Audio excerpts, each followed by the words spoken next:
आज हम बात करेंगे क्लास 9th के चैप्टर नंबर 1 नंबर सिस्टम के last topic laws of exponent of for real numbers पर। ये लॉज ऑफ एक्सपोनेंट क्या है? ये आप लोग एक्सपोनेंट समझते ही हैं, किसी भी कांस्टेंट वैल्यू या किसी भी वेरिएबल वैल्यूज की जो आपकी पावर होती है उसी को हम एक्सपोनेंट कहते हैं। 7th और 8th क्लासेस में आपने इसको पढ़ा है। जैसे कि आपके पास 2 टू द पावर 2 हो तो इसको क्या कहते हैं? 2 की जो एक्सपोनेंट है वो कितनी है? 2 है। इसको हम क्या कहते हैं? पावर कहते हैं ना। तो यही एक्सपोनेंट है और इन्हीं एक्सपोनेंट्स का आज हमें कुछ लॉ पढ़ना है। किसके लिए? रियल नंबर्स के लिए।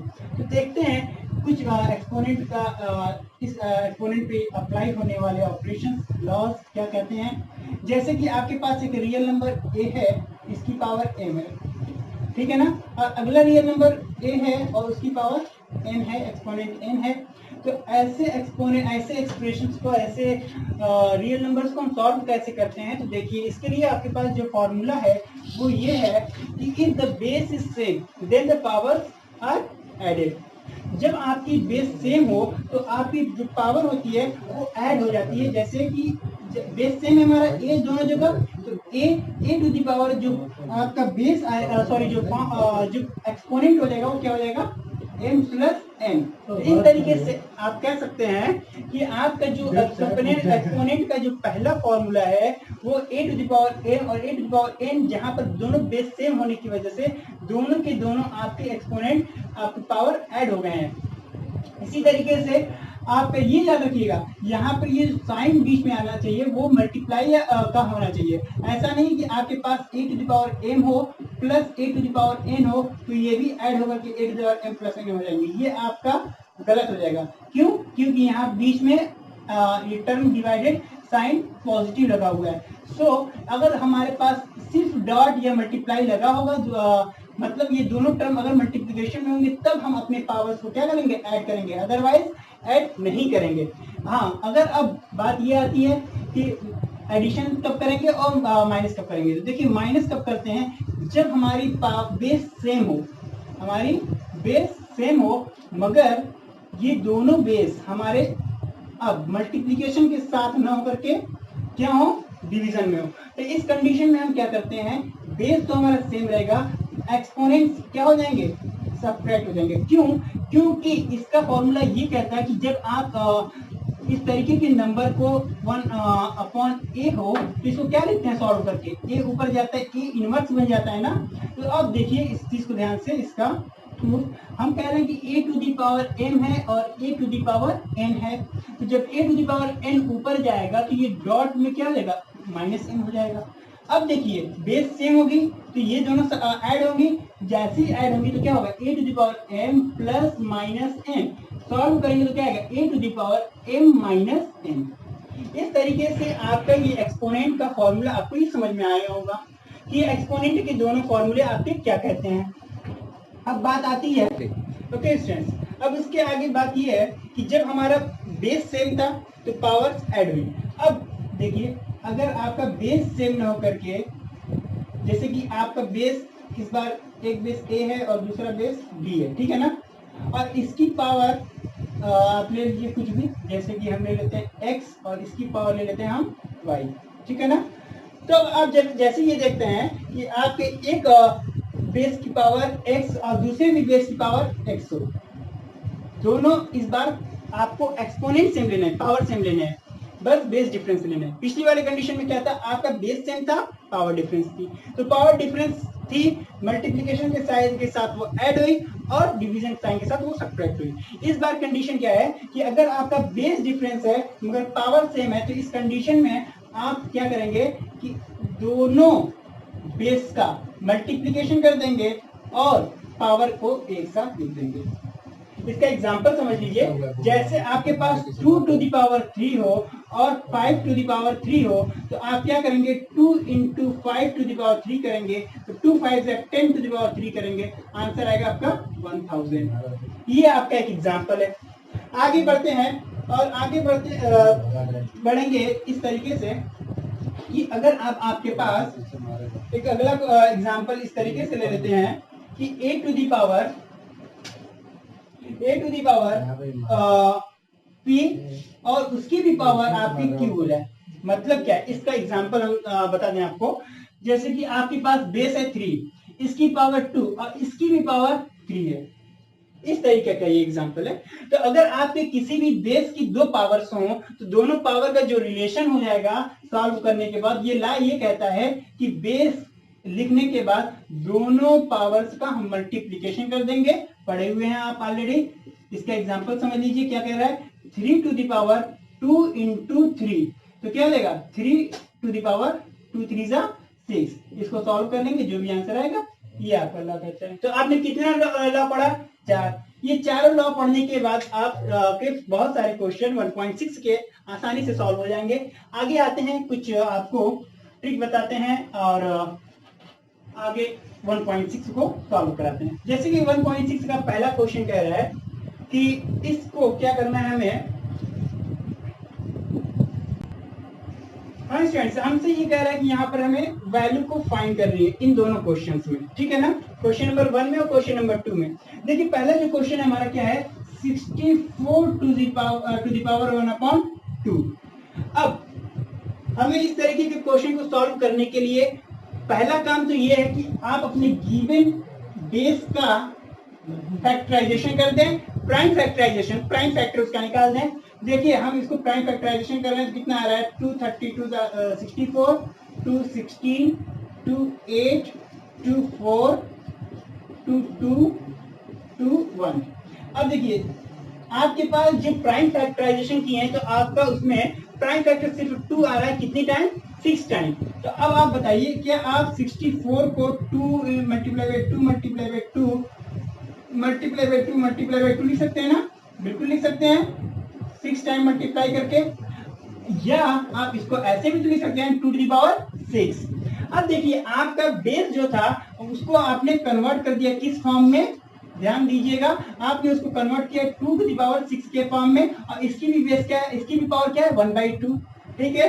अभी आपको पीछे वाला जो कॉन्सेप्ट था वही कॉन्सेप्ट यूज करना है, चौथा वाला, कि जब ए की पावर आपकी P हो और इसकी भी पावर Q हो तो हम क्या करते हैं, बेस लिखा हो और बेस कर लिखने के बाद दोनों एक्सपोनेंट्स का मल्टीप्लिकेशन कर देते हैं। यहाँ पर हम वही काम करेंगे, 2 टू द पावर 6 2 बेस हो गया, 6P हो गया, Q क्या हो गया 1/2 हो गया। तो 2 टू द पावर क्या हो जाएगा 6 into 1/2, 2 से 6 काट देंगे 3 आ जाएगा, तो आ जाएगा आपका 2 to the power 3। That mean कि टोटल आंसर होगा आपका 8। इस तरीके से सारे क्वेश्चन को आप सॉल्व करेंगे तो आपको मालूम चलेगा कि आपका कैसे ये सोल्यूशन आगे बढ़ेगा। देखिए इसमें भी आप करेंगे तो इसका प्राइम फैक्टराइजेशन करेंगे तो आपका आएगा 2 टू द पावर 5। इसमें जब फैक्टराइजेशन करेंगे तो आपका आंसर आएगा 5 टू द पावर 3। फिर उसमें आप देखेंगे कि इसकी फॉर्म क्या है 1/5 है, इसमें क्या है 1/3 है, तो a to the power p into q. तो आप जब इसको सॉल्व करेंगे तो आपका आंसर आएगा 2 to the power 1 that is 2। इसको जब सॉल्व करेंगे तो 5 टू द पावर आ जाएगा 1 दैट इज 5। आप अपने से सॉल्व कर लीजिएगा इसको प्राइम फैक्टराइजेशन के साथ साथ कि क्या क्या आपका प्राइम फैक्टर आ रहा है। तो इस तरीके से क्वेश्चन नंबर 1 हमारा एक्सरसाइज 1.6 का कंप्लीट हुआ। अगला क्वेश्चन कह रहा है क्वेश्चन नंबर 2 में कि आपको इन चारों की वैल्यूज फाइंड करनी है। इसमें भी आप सेम प्रोसेस करेंगे, इन सब का आपको प्राइम फैक्टराइजेशन करना है। तो हम आपको 9 का बता देते हैं, आप निकालेंगे तो आएगा 3 into 3 दैट मीन 3 की पावर 2। अब देखिए 3 की पावर 2 आ गया। अब यहाँ पे क्या है, क्वेश्चन ये कह रहा है 9 की पावर 3/2 दैट मीन क्या करेंगे आप 9 की पावर 3/2 को आप ऐसे तो लिख सकते हैं ना, देखिए इस 9 को आप क्या लिख सकते हैं 3 की पावर 2 लिख सकते हैं, इसकी पावर आप क्या लिख सकते हैं 3/2 है। तो 9 की पावर 3/2 को कुछ आप इस तरीके से लिख दिए। अब देखिए आपका यहाँ पर बेस भी मिल गया और p और q भी मिल गया। फिर वही काम की 3 लिखेंगे और इन दोनों की आपका एक्सपोनेंट का मल्टीप्लिकेशन कर देंगे। तो 2 into 3/2, 2 से 2 कैंसिल हो जाएगा तो आंसर आएगा 3 to the power 3 that mean होता है 27। 3 3 9 9 3 27। इस तरीके से आपने इस की वैल्यू निकालना सीख लिए, किसकी, क्वेश्चन नंबर 2 के पहला जो आपका ऑप्शन था 9 टू द पावर 2/3। तो 9 टू द पावर 2/3 की वैल्यू कितनी आ गई 27। कैसे आई, सबसे पहला काम 9 का प्राइम फैक्टराइजेशन करेंगे और उसको लिख लेंगे। उसके बाद 9 की जगह उस वैल्यू को लिखेंगे और बाकी जो आपके एक्सपोनेंट है उनके साथ उनका मल्टीप्लिकेशन या जो भी लॉ जो भी ऑपरेशन आपको फॉलो कर रहा होगा उस ऑपरेशन को हम फॉलो कराएंगे और आगे बढ़ते हुए देखेंगे कि उसका आंसर कितना आ रहा है। तो इस तरीके से क्वेश्चन नंबर 1 भी कंप्लीट हुआ, सॉरी क्वेश्चन नंबर 2 का ऑप्शन फर्स्ट भी कंप्लीट हुआ। आगे देखिए 32 है, सॉल्व करेंगे एक्सपोनेंट। अभी हमने पिछले क्वेश्चन में बताया कि 32 क्या है, 2 टू द पावर 5 है, कर लेंगे आप इसको। ये क्या है, 2 टू द पावर 4 है, ये क्या है आपका 5 to the power 5 to the power क्या है 3 है। लेकिन ये देखिए ये क्वेश्चन आपका जो है वो यहाँ पर माइनस साइन लगा हुआ है, तो इसलिए इसको हम सॉल्व करा देते हैं। ये कितना लिखा हुआ है आपका 125 टू द पावर -1/3। अब समझिएगा इसको, सबसे पहला काम आपका चाहे प्लस में हो चाहे माइनस में हो, आपका पहला काम ये होना चाहिए कि आपके गिवन बेस का क्या करना है, फैक्टराइजेशन करना है। और फैक्टराइजेशन के बाद आपकी जो वैल्यू आएगी उसको कॉपी करना है। तो 525 आ जाएगा, 5 काटेंगे तो आपका 5 आ जाएगा, फिर 5 से काटेंगे तो 1 आएगा। दैट मीन कि आपने जो 125 की वैल्यू निकालनी हो कितना आ गया, 5 multiply by 5 multiply by 5। That mean कि आप इसको ऐसे लिख सकते हैं 5 टू द पावर 3। अब देखिए 5 टू द पावर 3 लिख सकते हैं 125 की जगह। तो आप जैसे इसको आगे बढ़ेंगे देखेंगे कि हमने 125 की जगह क्या लिख सकते हैं 5 टू द पावर 3 और इसकी पावर क्या लिख सकते हैं -1/3। दैट मीन कि जब इसको सॉल्व करेंगे तो a to the power p into q के फॉर्म का फिर आ गया। तो अब क्या करेंगे 3 इंटू -1/3। अब बताइए अगर नॉर्मल आपके पास एक क्वेश्चन हो 3 का -1/3 में मल्टीप्लाई करना हो तो आंसर कितना आएगा सॉल्व करने के बाद, सॉल्व करने के बाद आंसर आएगा -1। वही काम यहाँ पे करेंगे, 3 से 3 कट जाएगा तो 5 टू द पावर -1 आएगा। और आप पहले ही जानते हैं जिस तरीके से आपका 1/a ऊपर जाने के बाद a इनवर्स बन जाता है, a टू द पावर -1 बन जाता है, उसी तरीके से इसका अगर अपोजिट देखा जाए तो a टू द पावर -1 क्या बन जाएगा 1/a बन जाएगा। तो 5 टू द पावर -1 क्या बन जाएगा 1/5 बन जाएगा। इस तरीके से आपने चारों क्वेश्चन को सॉल्व कर लिया, क्वेश्चन नंबर 2 के चारों ऑप्शंस को। ठीक है, तो आपका क्वेश्चन नंबर 1 और क्वेश्चन नंबर 1 एंड 2 देख लिया। अब देखते हैं क्वेश्चन नंबर 3 को सॉल्व करने के लिए। ये चारों आपके लॉ लिखे हुए हैं, इन्हीं में से कुछ लॉ का कुछ ऑपरेशंस का फॉलो करके हम इनको सॉल्व करेंगे। जैसे पहला क्वेश्चन कह रहा है 2 to the power 3/2 into 2 to the power 1/5। ठीक है, तो ऐसे क्वेश्चन को सॉल्व करने के लिए हम यहाँ से इसमें देखते हैं कौन सा हमारा ऑपरेशन फॉलो करेगा। देखिए बेस सेम है, पावर डिफरेंस है, बेस सेम है, पावर डिफरेंस है। तो हम पहले ऑपरेशन को फॉलो करेंगे। यहाँ पर तो क्या है, बेस को लिखते हुए दोनों पावर्स को हम ऐड कर देंगे। तो 2 टू द पावर क्या हो जाएगा 3/2 प्लस 1/5। अब इन दोनों को एलसीएम लेते हुए आप दोनों फ्रैक्शंस को जोड़ देंगे और देखेंगे फाइनल आंसर आपको कितना आता है। कहीं पर भी आप जोड़ सकते हैं 3/2 प्लस 1/5, 5 टू का एलसीएम कितना होगा 10, 2 5 10, 5 3 15, 5 2 10, 2 1 2, तो 17/10, 2 टू द पावर 17/10 आपका आंसर आएगा। ठीक है, उसी तरीके से हम अगले क्वेश्चन को देखते हैं, पार्ट सेकंड को। पार्ट सेकंड हमसे कह रहा है 1/3 to the power 3 whole to the power 7। देखिए ये आपका कुछ इस तरीके से a to the power p to the power q क्या हो जाता है, बेस के ऊपर दोनों पावर का मल्टीप्लिकेशन हो जाता है। तो 1/3 to the power 3 to the power 7 का क्या हो जाएगा 1/3 टू द पावर 21। इसको आप क्या लिख सकते हैं 3 टू द पावर -21। लेकिन -21 कभी हम छोड़ते नहीं है, इसीलिए हम इसको डिनोमिनेटर में ही रहने देंगे।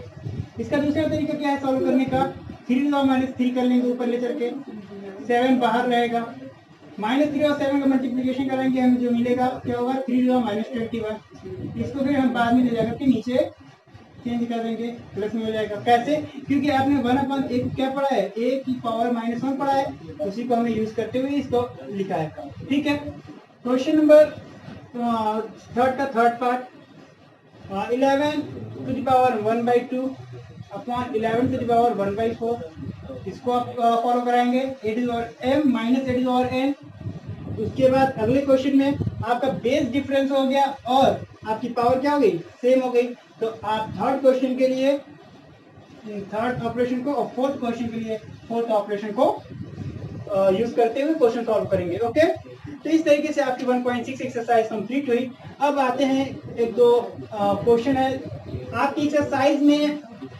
एक क्वेश्चन था जो कि रेशनलाइजेशन नाम से, वहां पे आपको रेशनलाइजेशन कुछ सीधे टर्म्स का कर देना है। लेकिन जब इस तरीके के क्वेश्चन आ जाते हैं तो आप लोगों को दिक्कत होती है। तो ऐसे क्वेश्चन का रेशनलाइजेशन कैसे करते हैं? ऐसे क्वेश्चन का रेशनलाइजेशन करने के लिए आपको दोनों टर्मों का अलग अलग रेशनलाइजेशन करना होता है, उसके बाद दोनों को ऐड करना। जैसे कि आप पहले इसका रेशनलाइजेशन करेंगे तो इसका रेशनलाइजेशन कैसा होगा, 2√6 अपॉन √2 प्लस √3। रेशनलाइजेशन करने के लिए डिनोमिनेटर का साइन चेंज करते हैं और क्या करते हैं, न्यूमरेटर और डिनोमिनेटर में बारी बारी से मल्टीप्लिकेशन कर देते हैं। और जैसे यहाँ पर प्लस था तो माइनस माइनस से हमने साइन करा दिया, मल्टीप्लिकेशन करा दिया, इसका रेशनलाइजेशन हो जाएगा, कुछ न कुछ आंसर आएगा, सॉल्व कर लेंगे। और उसके बाद इसी तरीके से इसका हम लेंगे 6√2 अपॉन √6 प्लस √3 और इसका रेशनलाइजेशन कर देंगे कैसे, डिनोमिनेटर का साइन चेंज करते हुए, √6 प्लस था तो माइनस √6 माइनस √3, इसमें कुछ ना कुछ आंसर आएगा। इन दोनों टर्म्स का हमारा रेशनलाइजेशन हो चुका है। अब क्या करना है, इसको इक्वेशन नंबर 1 भी बना सकते हैं और दोनों वैल्यूज रख करके आप फाइनल आंसर जोड़ेंगे, जो भी आंसर आपका आएगा उसे आप लिख देंगे यहाँ पर। तो उम्मीद है कि आपको हमारे ये लेक्चर पसंद आया होगा और आप आगे अब सेकेंड चैप्टर पॉलिनोमियल को पढ़ने के लिए हमारे चैनल को सब्सक्राइब कीजिए और बेल आइकन को दबाइए for getting the further notification. Thank you very much.